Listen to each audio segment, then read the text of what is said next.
നമസ്കാരം. കേരളത്തിൽ അനേകം മാധ്യമ സ്ഥാപനങ്ങളുണ്ടെങ്കിലും സത്യമായി പറയുന്നത് മറുനാടൻ മാത്രമാണ് എന്ന് തെളിയിക്കുകയാണ് ഇപ്പോൾ പുറത്തു വരുന്ന തെരഞ്ഞെടുപ്പ് ഫല ട്രെൻഡ്. 99 സീറ്റ് വരെ UDF നേടും എന്ന് ധൈര്യപൂർവ്വം പറയാൻ മറുനാടൻ മാത്രമേ ഉണ്ടായിരുന്നുള്ളൂ. കേരളത്തിലെ ഏറ്റവും വലിയ മാധ്യമ സ്ഥാപനം എന്ന് അവകാശപ്പെടുന്നവരൊക്കെ കഷ്ടി UDF വിജയം കൊടുക്കുകയും റിപ്പോർട്ടർ ചാനൽ പോലെയുള്ളവർ അവസാന നിമിഷം വരെ ഇടതുമുന്നണിക്ക് തന്നെയാണ് വിജയമെന്ന് തറപ്പിച്ചു പറയുകയും ചെയ്തപ്പോൾ മറുനാടൻ പറഞ്ഞു, അങ്ങനെയല്ല, ഇത് UDF തരംഗമാണെന്ന്. ഞങ്ങളുടെ സർവേയിൽ 81 സീറ്റുകളായിരുന്നെങ്കിൽ ഞങ്ങളുടെ എക്സിറ്റ് പോളിൽ കുറഞ്ഞത് 80 സീറ്റ് 99 സീറ്റ് വരെ നേടാം എന്നാണ് പറഞ്ഞത്. ആ പ്രവചനങ്ങളൊക്കെ തെറ്റിപ്പോയി.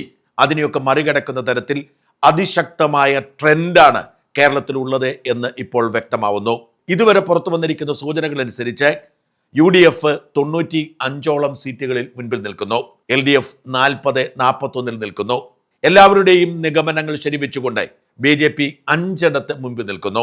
BJPക്ക് നേമത്തെ രാജീവ് ചന്ദ്രശേഖർ ഒഴികെ ബാക്കി 4 വിജയസാധ്യത എത്രയെന്ന് തറപ്പിച്ച് പറയാൻ കഴിയില്ല. നേരിയ മുന്നേറ്റമാണുള്ളതെങ്കിൽ പോലും BJP പ്രതീക്ഷിക്കാത്ത മുന്നേറ്റം നടത്തുന്നു മഞ്ചേശ്വരത്തും കാസർഗോഡും കോഴിക്കോട് സൗത്തിലും എന്നത് ശ്രദ്ധേയമാണ്. പാലക്കാടും നേമത്തും BJP മുമ്പിൽ തന്നെയാണ്.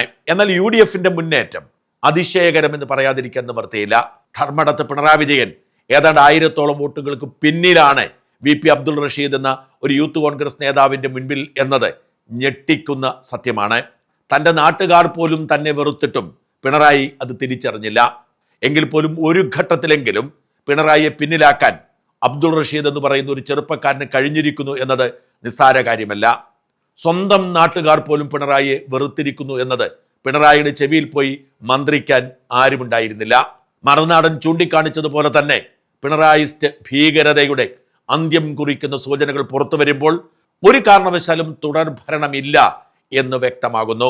ജനഹൃദയം അറിഞ്ഞു പറഞ്ഞ മറുനാടനെ കോൺഗ്രസിന്റെ ഏജന്റ് എന്ന് വിളിച്ച് അധിക്ഷേപിച്ച സംഘപരിവാരുകാരും തിരുത്തണം. സത്യം പറയുമ്പോൾ അത് നമുക്ക് അനുകൂലമല്ലെങ്കിൽ എന്തെങ്കിലും പട്ടം ചാർത്തുന്ന കമ്മി ഭീകരത നിങ്ങളും ആവർത്തിച്ചു നോക്കൂ. ഇപ്പോഴത്തെ ട്രെൻഡ് എല്ലായിടത്തും അതിശക്തമായ മുന്നേറ്റം. കാസർഗോഡ് ജില്ലയിലെ തൃക്കരിപ്പൂരിൽ സന്ദീപ് വാര്യർ എന്ന UDF സ്ഥാനാർത്ഥി വിജയം ഉറപ്പാക്കി ഏതാണ്ട് 3000ഓളം വോട്ടുകൾക്ക് മുന്നേറുന്നു എന്നത് ചെറിയ കാര്യമാണോ? സന്ദീപ് വാര്യർ വിജയിച്ചേക്കും എന്ന് ഞങ്ങൾ അന്ന് പറഞ്ഞപ്പോൾ കൂവിയാർത്തവർ എവിടെയാണ്?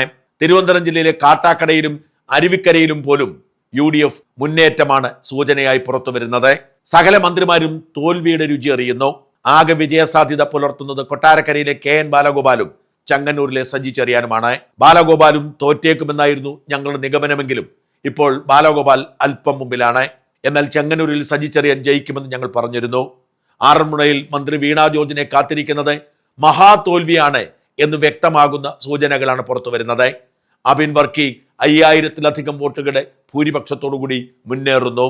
ആദ്യം മുതൽ ഞങ്ങൾ പറയുന്നത് പോലെ തന്നെ പത്തനാപുരത്തെ മന്ത്രി KB ഗണേഷ് കുമാർ ദയനീയ പരാജയം നേരിടുന്നു എന്നാണ് സൂചനകൾ. ജ്യോതികുമാർ ചാമക്കാല വിജയം ഉറപ്പാക്കി മുന്നേറുന്നു. കോന്നിയിൽ ജിനേഷ് കുമാർ ജയിക്കുമെന്നാണ് കണക്കാക്കിയിരുന്നെങ്കിലും ആദ്യ സൂചനകൾ വ്യക്തമാക്കുന്നത് അവിടെ സതീഷ് കൊച്ചുപറമ്പിലിന് മുന്നേറ്റമെന്നാണ്. കായംകുളത്ത് M ലിജുവും അമ്പലപ്പുഴയിൽ G സുധാകരനുമാണ് മുന്നേറുന്നത്. ഇടുക്കിയിൽ മന്ത്രി റോഷി അഗസ്റ്റിന്റെ തോൽവി ഉറപ്പാക്കി റോയി കെ പൗലോസ് മുന്നേറുന്നു. ചങ്ങനാശ്ശേരിയിൽ കേരള കോൺഗ്രസ് സ്ഥാനാർത്ഥി ബിനു ജോബിനാണ് മുന്നേറ്റം. പാലായിൽ ജോസ് കെ മാണിയേക്കാൾ മുമ്പിൽ മാണി സി കാപ്പനാണ്. എന്ന് വെച്ചാൽ കേരള കോൺഗ്രസിന്റെ ഒട്ടുമിക്ക സ്ഥാനാർത്ഥികളും തോറ്റേക്കും. വിജയസാധ്യത ഇപ്പോഴും ബാക്കി നിൽക്കുന്നത് കാഞ്ഞിരപ്പള്ളി ജയരാജന് മാത്രം. ഇതൊക്കെ ഞങ്ങൾ നേരത്തെ തന്നെ പ്രവചിച്ചതാണെന്ന് ഓർക്കണം. അതേസമയം ഞങ്ങൾ പ്രവചിച്ചതുപോലെ ജോസഫ് ഗ്രൂപ്പിന്റെ 8 സ്ഥാനാർത്ഥികളിൽ 7 പേരും മുന്നേറുന്നു. തിരുവല്ലയിലും കുട്ടനാട്ടിലും ഇരിങ്ങാലക്കുടയിലും തൊടുപുഴയിലും ചങ്ങനാശ്ശേരിയിലുമൊക്കെ മുന്നേറ്റമാണ്. പൂഞ്ഞാറിൽ എല്ലാവരെയും ഞെട്ടിച്ചുകൊണ്ട് കോൺഗ്രസ് സ്ഥാനാർത്ഥി സെബാസ്റ്റ്യൻ MJ നേരിയ ഭൂരിപക്ഷത്തിലാണെങ്കിലും മുന്നേറ്റം നടത്തുന്നു. ഞങ്ങൾ മാത്രം പറഞ്ഞതുപോലെ ഏറ്റുമാനൂരിൽ നാട്ടകം സുരേഷ് വലിയ മുന്നേറ്റം നടത്തുന്നു. മന്ത്രി VN വാസവൻ തോൽവി ഉറപ്പാക്കിയിരിക്കുന്നു. കുന്നംകുളം LDF ഉറപ്പായും പ്രതീക്ഷിച്ചെങ്കിൽ തോൽവിയാണ് ഇപ്പോൾ കാണുന്നത്. കളമശ്ശേരിയിൽ മന്ത്രി P രാജീവും തോൽവി ഏറ്റുവാങ്ങുമെന്ന് ഉറപ്പാക്കിയിരിക്കുന്നു. CPM മന്ത്രിമാരിൽ മുഹമ്മദ് റിയാസ് മാത്രമാണ് ഇപ്പോൾ വിജയ സൂചനയോടെ മുന്നേറുന്നത്. പേരാമ്പ്രയിൽ ആദ്യം ഫാത്തിമ തെഹ്ലിയ മുമ്പിലെത്തിയെങ്കിലും TP രാമകൃഷ്ണൻ ജയിച്ച് പ്രതിപക്ഷ നേതാവാകും എന്ന് ഉറപ്പാക്കിയിട്ടുണ്ട്. പക്ഷെ വോട്ടെണ്ണൽ അതിന്റെ പ്രാഥമിക ഘട്ടത്തിൽ മാത്രമാണ്. 1ാം റൗണ്ട് പോലും പൂർത്തിയായിട്ടില്ല. മാറ്റങ്ങൾ വരാമെങ്കിൽ പോലും UDF കൊടുങ്കാറ്റാണ് എല്ലായിടത്തും എന്ന് വ്യക്തമായ സൂചന വരുമ്പോൾ ഇടതുപക്ഷത്തിന്റെ ചങ്കിടിക്കുകയാണ്. ഏറ്റവും ശ്രദ്ധേയമായ മുന്നേറ്റം നടത്തുന്നത് കൊച്ചിയിൽ മുഹമ്മദ് ഷിയാസാണ്. മുസ്ലിം വോട്ടർമാർ അല്പം പോലുമില്ലാത്ത കൊച്ചിയിൽ കൊണ്ടുപോയി മുഹമ്മദ് ഷിയാസിനെ നിർത്തിയത് തെറ്റായിപ്പോയി. ലത്തീൻ സഭ മുഹമ്മദ് ഷിയാസിനെ തോൽപ്പിക്കുമെന്നൊക്കെ അവകാശപ്പെട്ട് നിരവധി പേരുണ്ടായിരുന്നു. പക്ഷേ ഒന്നാം റൗണ്ടിൽ ഏറ്റവും അധികം ഭൂരിപക്ഷം കിട്ടുന്ന സ്ഥാനാർത്ഥിയായി മുഹമ്മദ് ഷിയാസ് മാറുകയും ഷിയാസിന്റെ വിജയം ഉറപ്പാവുകയും ചെയ്തിരിക്കുന്നു. പെരുമ്പാവൂരും കോതമംഗലത്തും മൂവാറ്റുപുഴയിലുമൊക്കെ UDFന്റെ വിജയം തന്നെ സുനിശ്ചിതമാണ്. ചാനലുകൾ പറയുന്നത് ചിലതൊക്കെ അതിശയോക്തി കലർത്തിയാവാം. ഔദ്യോഗികമായി തെരഞ്ഞെടുപ്പ് റിസൾട്ട് അപ്ഡേറ്റ് ചെയ്യുന്ന തെരഞ്ഞെടുപ്പ് കമ്മീഷൻ പോലും വലിയ മുന്നേറ്റം UDFന് കൊടുത്തിരിക്കുന്നു. കോൺഗ്രസ് പാർട്ടിക്ക് 47 മുന്നേറുമ്പോൾ CPM 22 മുസ്ലിം ലീഗ് 13 മുന്നേറുന്നു എന്നാണ് തെരഞ്ഞെടുപ്പ് കമ്മീഷന്റെ റിപ്പോർട്ട്. CPIക്ക് 5 കേരള കോൺഗ്രസിന് 3 BJPക്ക് 2 ഔദ്യോഗികമായി ഇവർ മുന്നേറ്റം പ്രഖ്യാപിച്ചിരിക്കുന്നത്. RSP നേരത്തെ പറഞ്ഞതുപോലെ തന്നെ ചവറയടക്കം 2 മുന്നേറുകയാണ്. ചുരുക്കി പറഞ്ഞ UDFന് വലിയ വിജയം, UDFന്റെ കൊടുങ്കാറ്റ് തന്നെ ഉണ്ടായേക്കും എന്ന് വ്യക്തമാക്കുന്ന സൂചനകൾ പുറത്തു വരുന്നു. UDFന്റെ വിജയം 90 കടക്കുമെന്ന് ഉറപ്പാണ്.